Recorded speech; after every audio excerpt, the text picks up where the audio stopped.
namni kun har'a waa'ee Sumayyaa dubbannaani namoonni baay'ee maal jettanii kaatanii bakka Sumayyaaf umate bakka Sumayyaaf Saidoo walitti deebi'anii bakka umate bakka isaanii asumarratti bakka isaanii gahe bakka isa xumuraati bakka isa maal taatanii amma jaarsi kun maal jedhe hindaa'uun baga jaarsa kana bira gahe namoota gurguddaa akkasii bira ga'uun dubbiin በጣም namatti tola warra akkasii warra sammuun bishaate warra dhadhaaf dammaan guddatan borgana walitti xaraarsanii dhugaa rabbisanitti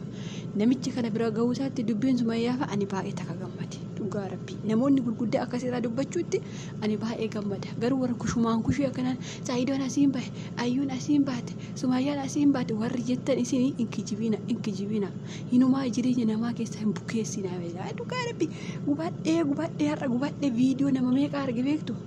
viidiyoo nama shanii akkamii dhaggeeffadhe nama kanarraa hojjete viidiyoo dhugaa rabbi isinitti nama shanii dhaggeeffadhe yuutuubii nama shanii seenee dhaggeeffadhe hundi isaanii kijiban maa kijibdan maaf kijibdu maal taatan maal jedhamu maali umate bakka Sumayyaaf Saidoof umate bakka asirratti xumuramee jedhama namichi kun xumuramee adda galanii nikaa walirraa buufnee jirra siniin jedhamu maalti xumurtanii goyanii ani an keessa yoom jiraattu jedhaan bar namoonni tokko keessanii isinoo jireenyuma namaa ooftu jireenyuma namaa ariitu keessan yoom jiraattu of course yuutuubii irratti viidiyoo namaa yookaas immoo kan namni tokko waa tokko godhe hojjechuu ni dandeessa mirga guutuu qabda garuu akka haati manaaf abbaa mana adda bahan hin haasa'ina ani karuma na aarsa ani dhugaa rabbi sukkaaruma kiyya dhibba nagala gaafama bakka asumarratti dhaabataan san yooma gartanii Saidoo asirratti dhaabate jedhemoo Sumayyaatu bakka inni kaan keenarraa bu'eera siniin jedhemoo as bahee dhiyeessatti agartanii meema dhiyeessatti agartanii namoota gurguddaa akkasii gaafa irraa dubbatanii baay'ee gammada dhugaa rabbi maaliifi jaarsummaan waan dadhabame waan hundaa namni kun biraa galame bakka kun hin danda'amu jee namni biraa gale jaarsi walitti deebisaa jechuudha maaliifi warri durii sammuun isaanii akka keenya ammaa kanaa miti sinii galee akka ammaa kanaa miti kan isaanii namoonni gaafa dubbiin cibu maaf gara jaarsolee akkanaatti fidan beektanii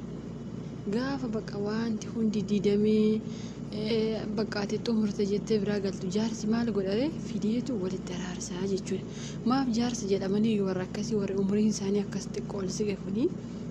waan sammuun isaanii gaggaarii ta'eef waan gaarii yaadaa guddataniif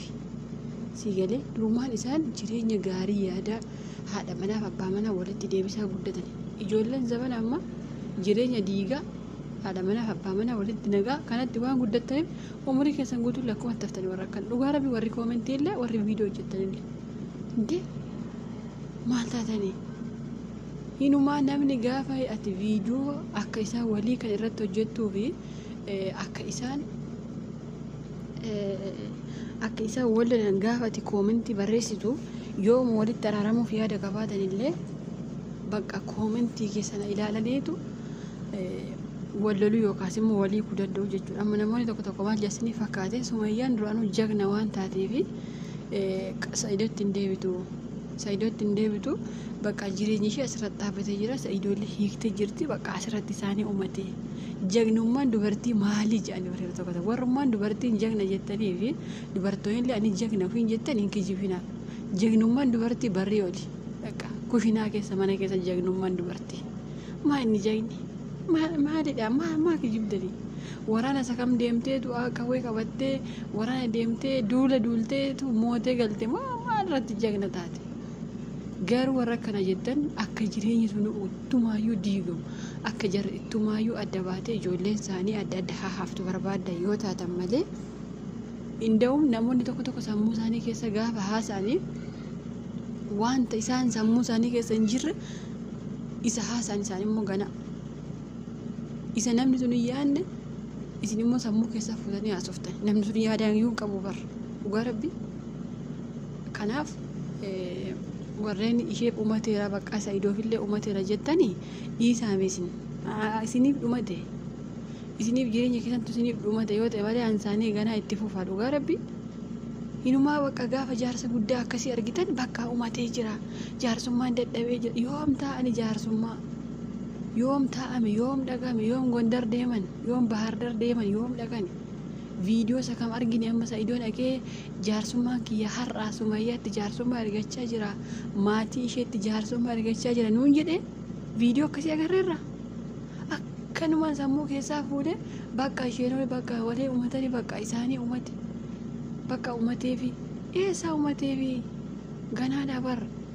Sa'idoon garuu ayyuu jalaa miliquuf jecha maal jedhee ani Bahar Dar hin deema yookaas immoo Gondar hin deema garuu Finfinnee keessa miliqee taa'e maaliif hin gubdi kaasheenillee ani bakka si gubu inumaa baqatta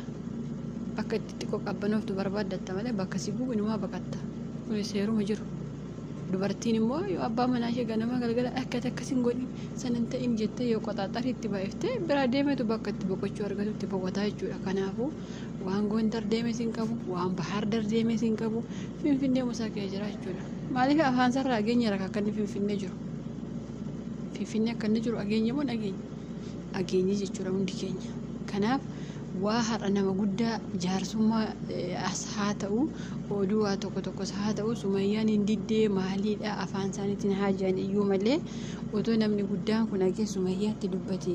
jireenya keetti deebi'i ijoollee keetti deebi'i osoo inni jedhee nama deebuu dandeessudha jechuudha. Maaliif nama guddaa akkasii mee isin amma gaafa namoonni abbaa manaa keessa wal loltanii yookaas immoo nama wal loltanii jaarsummaan gidduu keessan taa'ee ijji keessan sillaafee beeku jaarsa sana kabajaaf jettanii deebitanii gara jireenya keessaniif utuma jireenya keessan jibbitaniyyuu jechuun jaarsummaa diduu jechuun bakka wanta jabaa wayii ta'ee wanta akkaan hin jiraami bakka wanta agar malee simiidhee waan akkasii yoo ta'e jaarsummaan didama malee amma Sa'idoo fi Sumayyaan lola wal gidduutti hin qabanii bar maa fuute bakka maa Itoophiyaa galtee narratti fuute kanumaami kanuma barra icciitii qaban. Ati hojii immoo Itoophiyaa galtee immoo maajii fuute lammaffaa immoo ishee ani sii filadhu maaf hin fuutu kanumaami kullolan jedhamu bar. Kanaafuu jaarsa lama sadii bichaa walitti isaan deebisuu danda'a jechuudha. Fakkeenyaaf jaarsa har'aa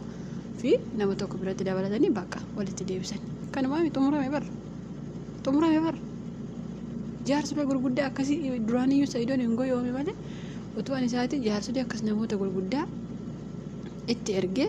hin araarfataa jechuudha.